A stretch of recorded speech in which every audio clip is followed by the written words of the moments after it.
A very very good evening everyone, welcome to Wangshan emotion. I hope आप सब अच्छे होंगे, अच्छे नहीं हो तो हो जाओ यार। एक्चुअली मुझे कुछ बताना है। मैंने पोस्ट किया था कि मैं आज वीडियो अपलोड नहीं करूँगी, बट मुझे थोड़ा टाइम मिला तो मैंने रिकॉर्डिंग कर लिया एंड इस वीडियो को थोड़ा लेट पोस्ट किया है। उसके लिए I am really really really sorry. Actually guys, मेरे घर पे ना मैरिज है एंड इसकी वजह से मुझे बहुत ज़्यादा प्रॉब्लम आ रहा है। कितना सारा गेस्ट आ रहा है, अजीब अजीब से क्वेश्चन सामने आ रहे हैं और उनका आंसर करना मेरे लिए तो लगभग इम्पॉसिबल है। एंड कितना सारा कमेंट्स है यार, मैं तो किस का रिस्पॉन्स करूं। मैं तो बहुत ज़्यादा इरिटेटेड हूँ इन लोगों से। सबसे ज़्यादा प्रॉब्लम रिलेटिव्स का ही होता है, मुझे वो बिल्कुल पसंद नहीं है। अरे अरे, मैं आपका दिमाग पका रही हूँ, सॉरी। चलो आज का पार्ट स्टार्ट करते हैं। लास्ट पार्ट में हमने देखा था कि सान सिहुआ का रूम में था। हॉस्पिटल में जो सिहुआ का रूम है वहाँ गया था एंड वो सिहुआ को बैठ करके देख रहा था एंड उसने देखा कि रूम में कोई भी नहीं है, ना ही वांगमैन हुआ एंड ना ही चेंग। तभी उस रूम का बाथरूम का गेट खुला एंड वहाँ से एक पर्सन बाहर आया। सान ने होप भी नहीं किया था कि वो इस पर्सन को यहाँ देखेगा। ये ईवो था जो उसका सामने खड़ा हुआ था। सान ने उसे देखा एंड वो एकदम ही शॉक्ड हो गया। अभी वो क्या बोले उसे कुछ समझ नहीं आ रहा, क्या वो कुछ बोले भी या फिर यहाँ से चला जाए। उसने सोचा कि वो यहाँ से चला ही जाता है। वो खड़ा हुआ एंड चलने लगा। तभी इबो ने कहा, सान रुको।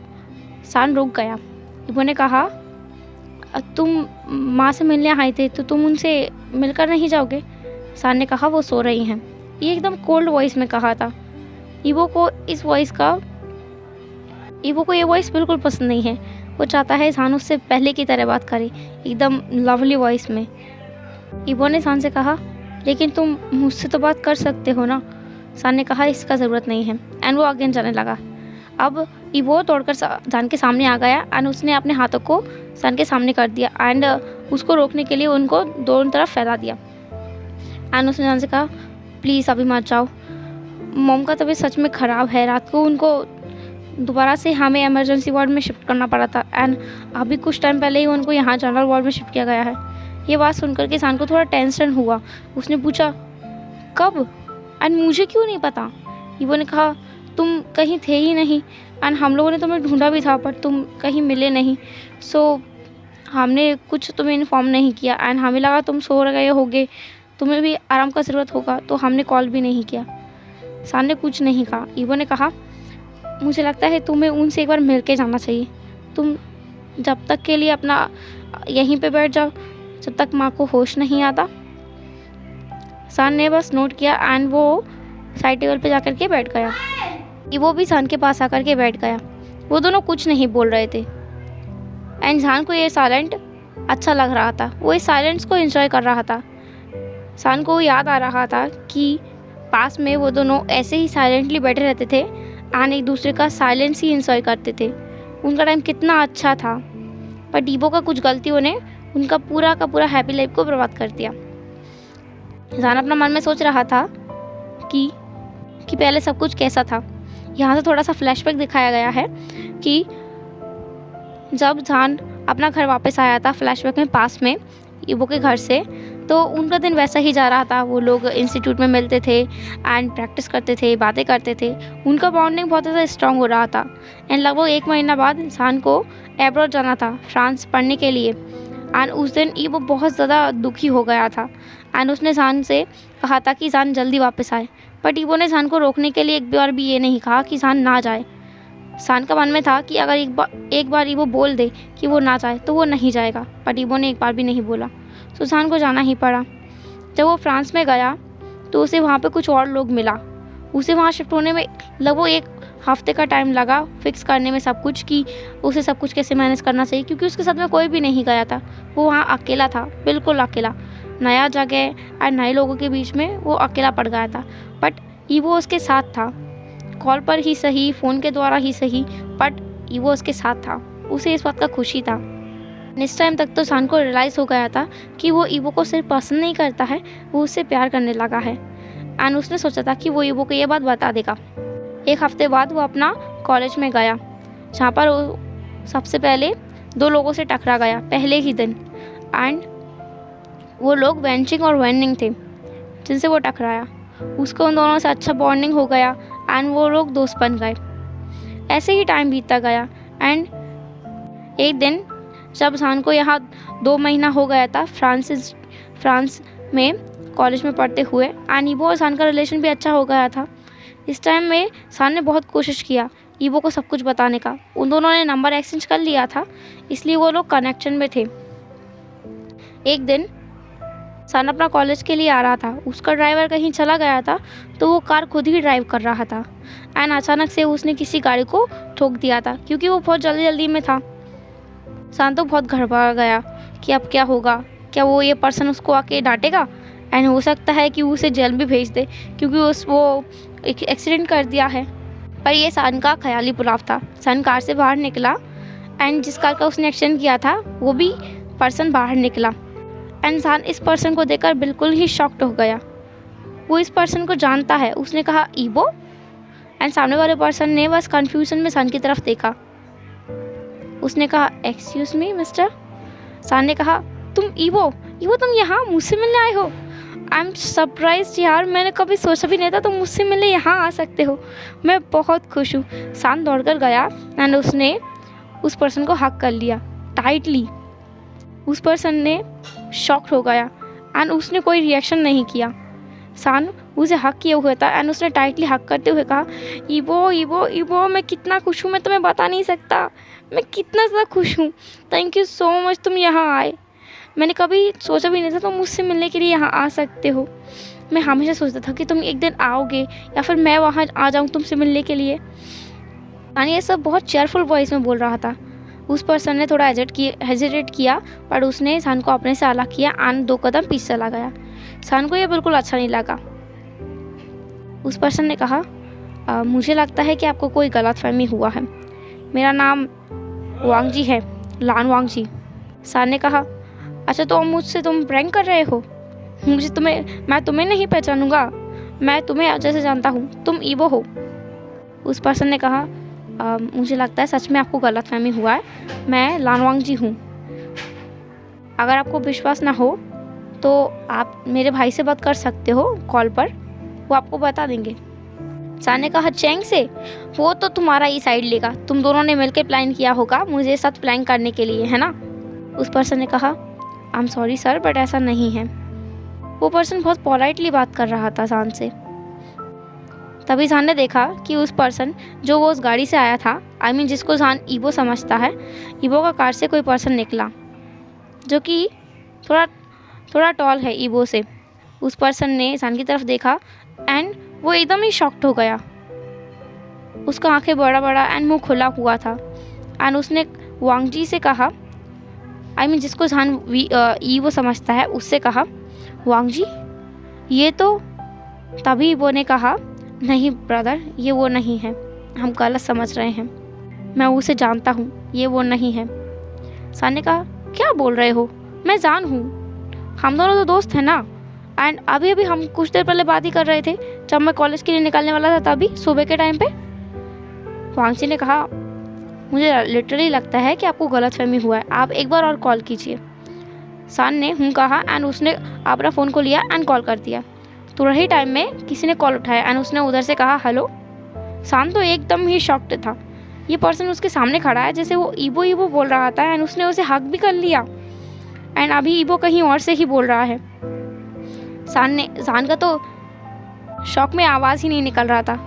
उसने फिर भी कहा बस मैंने ऐसे ही कॉल किया, मुझे कुछ काम है, मैं बाद में बात करता हूँ।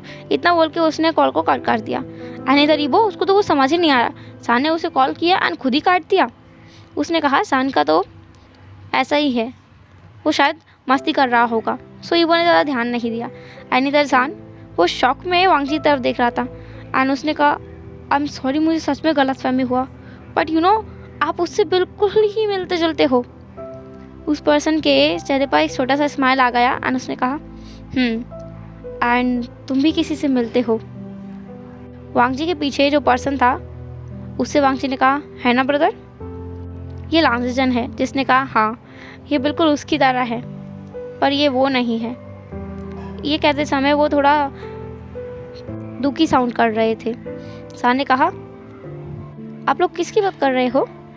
वांग जी ने कहा विंग। शान ने कहा विंग, क्या वो मेरे जैसा दिखता है? वांग जी ने कहा, हाँ, वो बिल्कुल तुम्हारे जैसा दिखता है, बस उसका आदतें थोड़ा अलग है। I mean, जैसे तुमने बात किया वो ऐसा नहीं करता है। सान ने कहा, हाँ हाँ, वो आपको हक नहीं करता होगा इतने जल्दी। वांग जी ने कहा, नहीं, वो डायरेक्ट मुँह चढ़ा करके किस करता है। ये सुनकर तो बेचारा सान, वो तो हक्का बक्का होकर के वांग की तरफ देख रहा था अपना खुला हुआ मुंह से। ये पर्सन इतना शेमलेस कैसे हो सकता है कि डायरेक्टली बोल दे कि विंग इसको आकर के किस करता है, एंड जो कि सान की जैसा दिखता है। सान ने ऑकवर्डली हंसा एंड कहा, आई एम सॉरी, मैंने आपका कार का एक्सीडेंट कर दिया। सान बस इस कन्वर्सेशन से बाहर आना चाहता था, उसे बहुत अनकम्फर्टेबल फील हो रहा था, सो उसने टॉपिक चेंज कर दिया। लांसजन ने कहा, हाँ, एक्सीडेंट तो हुआ है, मुझे लगता है कि आप कहीं जा रहे थे और आप बहुत जल्दी में थे। सान ने कहा, हाँ, मुझे कॉलेज जाना है एंड आई नो मैं बहुत लेट हो गया हूँ आज, पता नहीं मेरे साथ क्या होगा आज। लांसजन ने कहा, आपका कार का तो सच में ज़्यादा एक्सीडेंट हो गया है, मुझे नहीं लगता ये चल पाएगी। सान ने कहा, हाँ, इसका टायर पंचर हो गया है एंड यहाँ आसपास कोई मैकेनिक भी नहीं है, मैं क्या करूँ। लांसजन ने कहा, आप चाहे तो हम आपको ड्रॉप कर सकते हैं। सान ने कहा, सच में। लांसजन ने कहा, हाँ, अगर आप चाहें तो हम आपको ड्रॉप कर देंगे। अब सान के पास कोई और ऑप्शन तो है ही नहीं, ना तो वो कोई टैक्सी से जा सकता है, इस टाइम पे उसे टैक्सी कहाँ से मिलेगा, एंड वो बुकिंग भी नहीं कर सकता, उसे अर्जेंटली अपना कॉलेज पहुँचना ही है एंड वो क्लासेस भी मिस नहीं कर सकता है। सो उसने कहा, ठीक है, तो आप मुझे छोड़ दीजिए। सान ने कहा एंड वो उनकी कार में बैठ गया। अब वो तीनों सान का कॉलेज के लिए निकल गया। सान ने उनको अपना कॉलेज का नाम बताया एंड लांसजन ने उसे उसका कॉलेज पे ड्रॉप कर दिया। सान अपना कॉलेज पे गया एंड उसने वेंचिंग को सब कुछ बताया कि आज उसके साथ क्या क्या हुआ कॉलेज में ही, जब वो लोग लाइब्रेरी में थे तब। सान ने वेंचिंग से कहा कि वो बिल्कुल ईवो जैसा पर्सन से मिला था। सान ने वेंचिंग और वेंडिंग को अपना बारे में सब कुछ बता दिया है कि वो ईवो को पसंद करता है, नहीं, वो ईवो से प्यार करता है एंड वो उसे ये सब कुछ बताना भी चाहता है, वो उसे प्रपोज़ करना चाहता है, पर उसका अभी हिम्मत ही नहीं होता ईवो को प्रपोज़ करने के लिए। एंड वेंचिंग हमेशा सान को इंस्पायर करती है ईवो को प्रपोज़ करने के लिए एंड उससे कहती है कि अगर उसने अभी स्टेप नहीं लिया तो कोई और आएगा एंड ईवो को चुरा के ले जाएगा। लगभग 2 महीने बाद सान कॉल पर है एंड ईवो से बात कर रहा है एंड वो थोड़ा हेजिटेट कर रहा है। उसने ईवो से कहा, मुझे तुमसे कुछ कहना है। ईवो ने कहा, हाँ, बोलो। सान ने कहा, गुस्सा मत करना एंड मुझे ये कहना ही है, मैं नहीं चाहता कि मैं कभी रिग्रेट करूँ लाइफ में कि मैंने एक ट्राई भी नहीं किया एंड तुम्हें बताया भी नहीं, क्या पता कुछ हो भी जाता, एंड अगर तुम ना भी कर दोगे तो भी मुझे कोई रिग्रेट नहीं है कि मैंने तुम्हें ये बताया, क्योंकि मैं बाद में रिग्रेट नहीं करना चाहता एंड मैं सोचूं कि काश मैं तुम्हें बता देता एंड तुम हाँ बोल देते, तो इसलिए मैं तुम्हें बता ही देता हूँ। ईवो को तो कुछ समझ नहीं आ रहा कि हाँ, ये कैसी पहेलियाँ बुझा रहा है। सो उसने कहा, डायरेक्ट पॉइंट पर आओ, मुझे पता है कि तुम्हारा घुमा फिरा के बातें करने का कोई आदत नहीं है, सो डायरेक्ट पॉइंट पर आके बात करो।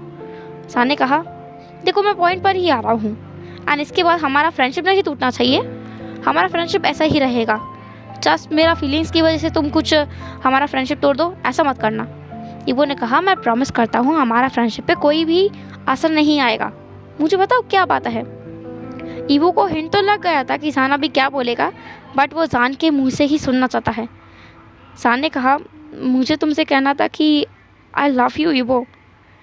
ईवो ने कहा, ठीक है। सान ने कहा, हे ईवो, मैंने कहा आई लव यू।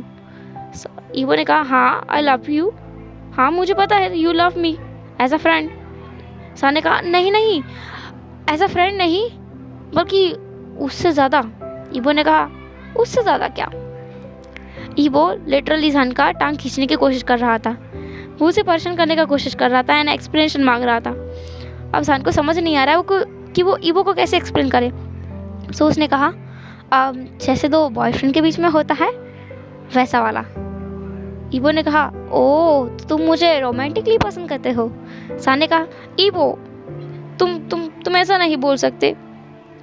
ईवो ने कहा, तो नहीं करते? सान ने कहा, मैं करता हूँ।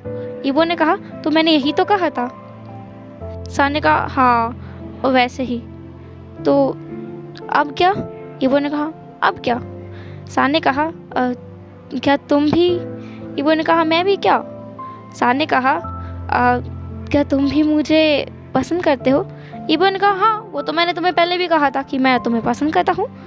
सान ने कहा अरे एज अ फ्रेंड नहीं, जैसा मैं तुम्हें पसंद करता हूँ क्या तुम मुझे वैसे पसंद करते हो?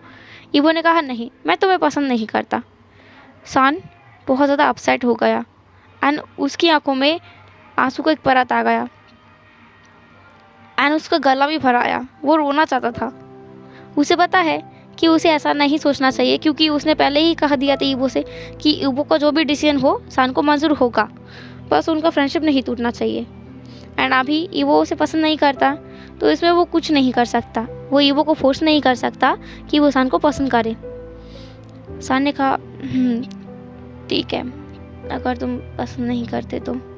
ईवो ने कहा अरे रुको तो, तुम दुखी क्यों हो? सान ने कहा अरे मैं दुखी नहीं हूँ। मैं क्यों दुखी होऊंगा भला? ईवो ने कहा तुम दुखी हो मुझे पता है, पहले मेरा पूरा बात सुनो फिर दुखी हो लेना। सान ने कहा बोलो। ईवो ने कहा मैं तुम्हें पसंद नहीं करता क्योंकि मैं तुमसे प्यार करता हूँ। सान थोड़ा टाइम के लिए तो बिल्कुल साइलेंट हो गया। उसे तो ईवो का शब्दों पे बिलीव नहीं हुआ। उसने कहा हाँ, मेरा कान बजने लगा है, मैंने कुछ गलत सुन लिया है। ईवो ने कहा तुमने कुछ गलत नहीं सुना है, मैंने कहा आई लव यू। सान बहुत खुश हो गया एंड वो लिटरली उचक रहा था अपना ही प्लेस पे, वो जंप कर रहा था एंड उसने कहा really evo, I also love you, I love you 3, I love you 4, I love you unlimited, I love you more than anything, I love you so much. And इधर evo वो भी हंस रहा था, वो भी बहुत ज़्यादा खुश था एंड उसे यहीं से पता चल रहा था कि ईवो अपना जगह पे जंप कर रहा होगा। सो उसने कहा जंप मत करो, तुम्हें चोट लग जाएगी। सान ने अपना चारों तरफ देखा एंड कहा क्या तुम मुझे देख रहे हो? तुमने मेरा रूम में कैमरा लगाया हुआ है? ईवो ने कहा नहीं, बट तुम्हारा आवाज़ से ही लग रहा है कि तुम बहुत ज़्यादा खुश हो एंड अपना जगह पे ही जंप कर रहे होगे। सान ने कहा तुम मुझे बहुत अच्छे से समझते हो। ईवो ने कहा हाँ मैं समझता हूँ। उन दोनों ने थोड़ा और देर बात किया एंड उनका बातें बहुत ज़्यादा रोमांटिक था। दैन सान ने अपना फ़ोन रखा।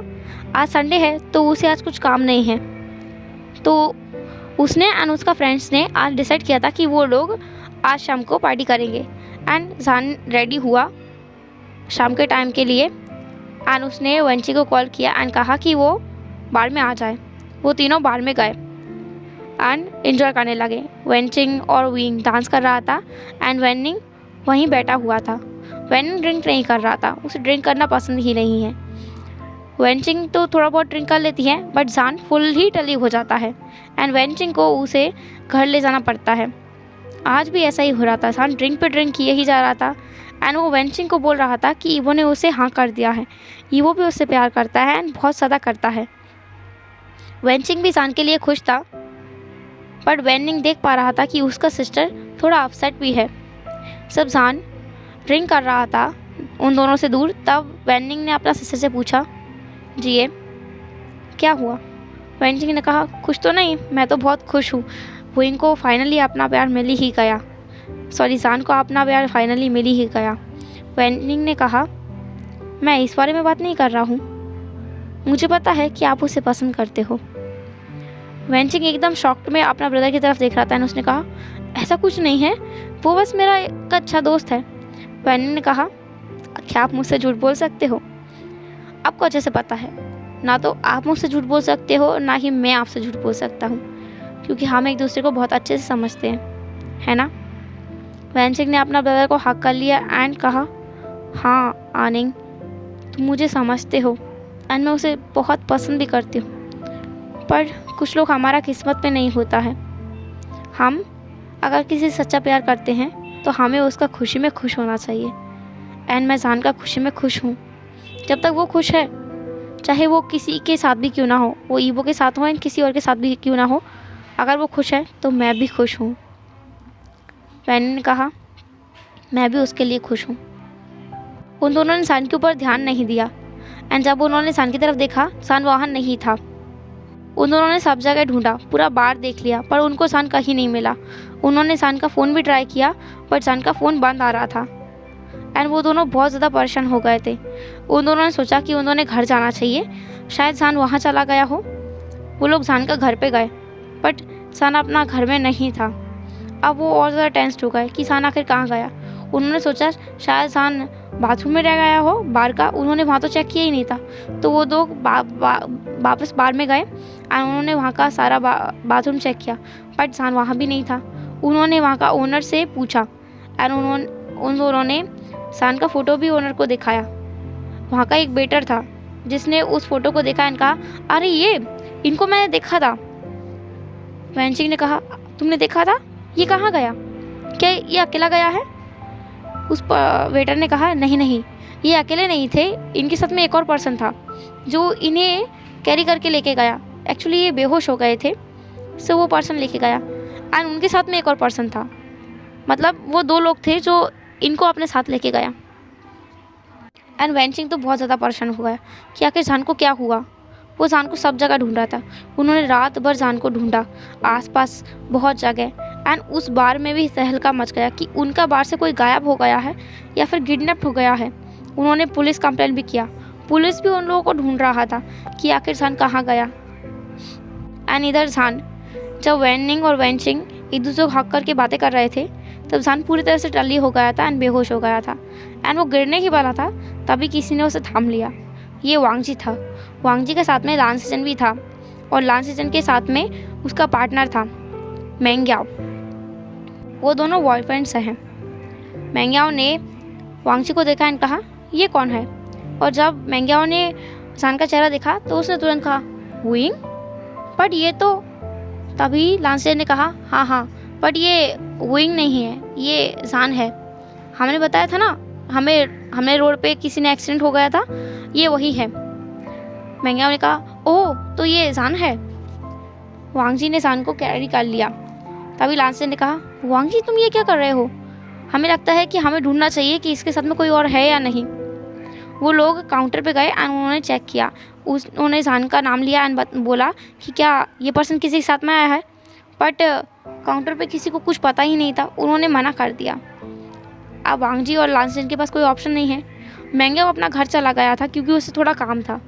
लांसीजन और वांगजी वुइंग को अपना घर पे लेके आए थे एंड लगभग 2 घंटा बाद वुइंग को होश भी आ गया था। वुइंग अपना सर पकड़ के और बोल रहा था, मैंने आज कुछ ज़्यादा ही ड्रिंक कर लिया, मैं क्या करूं? सन लिटरली खुद पे ही गुस्सा कर रहा था। तभी उसे रियलाइज़ हुआ कि वो अपना रूम में नहीं है एंड उसने अपना चारों तरफ देखा। उसने देखा कि वो किसी और के ही रूम में है।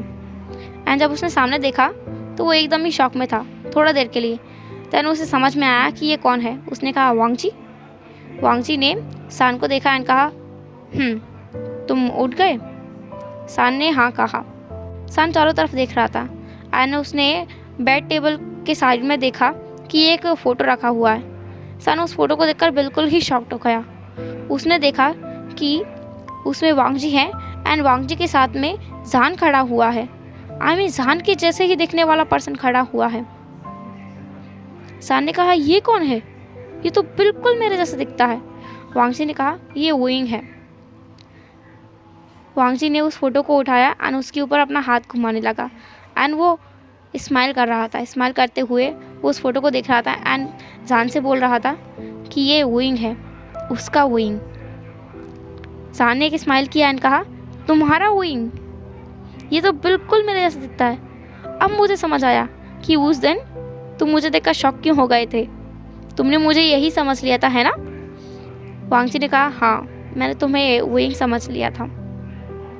सान ने कहा, वैसे ये कहाँ है? मैंने इसे अभी तक देखा नहीं है।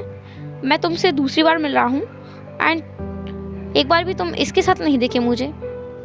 ये सुनकर वांगजी का स्माइल गायब हो गया एंड सान देख सकता है कि वांगजी पेन में है। उसका चेहरा पर पेन साफ साफ झलक रहा है। हेलो एवरीवन, तो कैसा लगा आज का पार्ट आपको? जैसा भी लगा हो मुझे कमेंट बॉक्स में ज़रूर बताना। एंड किसी ने मुझसे कहा था कि स्टोरी बहुत स्लो है। सो माय डियर सब्सक्राइबर, मैं आपको बता दूं, स्टोरी स्लो नहीं है, आपको लग रहा है। एंड अगर आपको लगता है तो मैं ट्राई करूँगी इसे थोड़ा फास्ट करने के लिए। बाकी हम स्टोरी के साथ में ही चलते हैं। एंड अगर किसी को लगता है कि स्टोरी स्लो नहीं है तो मुझे कमेंट करके बताना, मैं इसी स्पीड से कंटिन्यू करूँगी। एंड वन मोर थिंग, मैं आपको अगेन सॉरी बोलना चाहूँगी। मेरा जो दूसरा FF है वुइंग अनफेयर लाइफ, उसको अपडेट नहीं कर पाई मैं, क्योंकि सच में आज बहुत काम था। ये मेरा ओपिनियन है कि जब किसी के घर में शादी हो तो वहाँ का जो बच्चा है जो कि हार्ड वर्किंग है उसे कहीं दूर ही भेज देना चाहिए। जैसे कि मैं, अगर मेरा फैमिली मुझे कुछ दिनों के लिए दूर भेज देना मुझे बड़ा खुशी होगा, बट वो लोग इस टाइम पे नहीं भेजेंगे क्योंकि उनको किसी वर्कर का ज़रूरत है एंड मुझे सच में एक सर्वेंट की तरह काम कराया जा रहा है। मैं क्या करूँ, कुछ समझ नहीं आ रहा। खैर, बकवास नहीं करते हैं, फिर मिलेंगे नेक्स्ट पार्ट में। तब तक के लिए tata, take care, bye bye, stay safe.